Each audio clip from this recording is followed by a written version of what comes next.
السلام علیکم ورحمۃ اللہ وبرکاتہ۔ بسم اللہ الرحمن الرحیم۔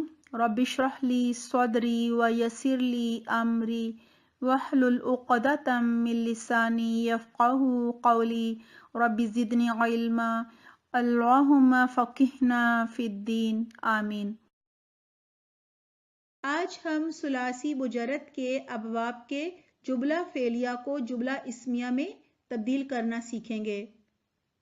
جملہ فعلیہ اس جملہ کو کہتے ہیں جس میں فاعل اسم ہو اور مفعول فعل ہو، جبکہ جملہ اسمیہ اس جملہ کو کہتے ہیں جس میں مفعول اور فاعل دونوں اسم ہوں اور جس کے آخر میں فعل ناقص آئے۔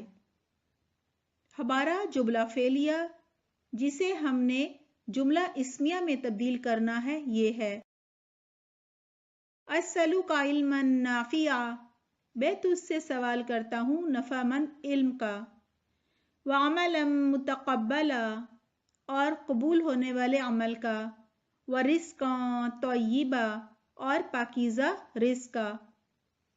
اس جملہ فعلیہ کو جملہ اسمیہ میں تبدیل کرنے کے لیے فاعل کو شروع میں لانا ہوگا۔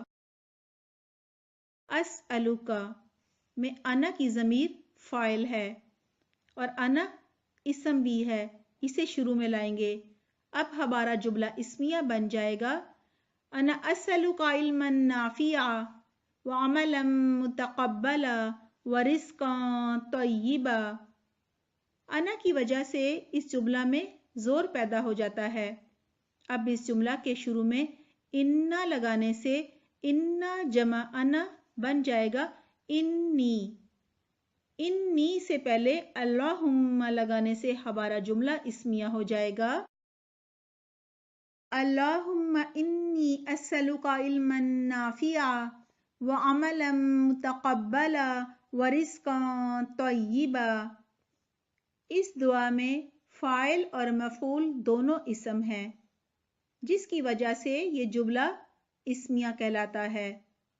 اس سے پہلے ہم نے سیکھا تھا کہ مضارع کا نفی بنانے کے لیے شروع میں لا لگایا جاتا ہے۔ مضارع حال اور مستقبل کے لیے استعمال ہوتا ہے، لیکن جب مضارع کے ساتھ منفی بنانے کے لیے ما آ جائے تو اس مضارع کے معنی حال میں ہوں گے۔ آئیے اس کو مثال سے سمجھتے ہیں۔ میں اسکول جاتا ہوں کی عربی ہے اذهب الى المدرسة۔ اس کا نفی بنانے کے لیے شروع میں لا آئے گا۔ اب جملہ بنے گا لا اذهب الى المدرسة۔ ترجمہ ہوگا میں اسکول نہیں جاتا۔ اس جملہ سے عادت پتہ چلتی ہے کہ میں اسکول نہیں جاتا۔ اب اگر ہم لا کی بجائے ما لگا دیں گے تو جملہ بنے گا ما اذهب الى المدرسة۔ ترجمہ بن جائے گا میں اسکول نہیں جا رہا۔ اس جملہ سے پتہ چلتا ہے کہ آج اسکول نہیں جا رہا۔ کیونکہ ما مضارع کو حال کے معنی دینے کے لیے استعمال ہوتا ہے، لیکن جب مضارع کے ساتھ سین کا اضافہ ہو تو مضارع مستقبل قریب میں تبدیل ہو جائے گا۔ مثلاً سیقول السفہاء، سورۃ البقرہ آیت نمبر 142۔ ترجمہ ان قریب بیوقوف لوگ کہیں گے۔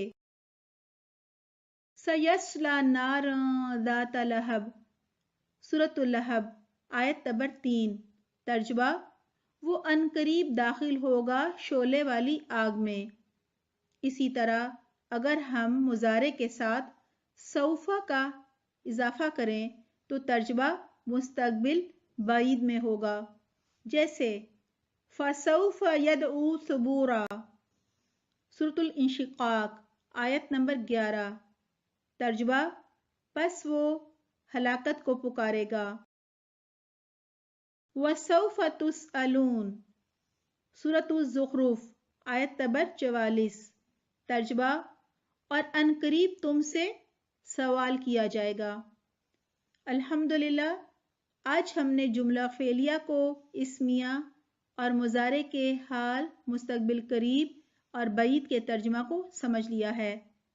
اللہ سبحانہ تعالیٰ حب قرآن سمجھ کر پڑھنے کی توفیق عطا فرمائے۔ سبحانک اللہم و بحمدک نشہد ان لا الہ الا انت نستغفرک و نتوب الیک۔ والسلام علیکم ورحمۃ اللہ وبرکاتہ۔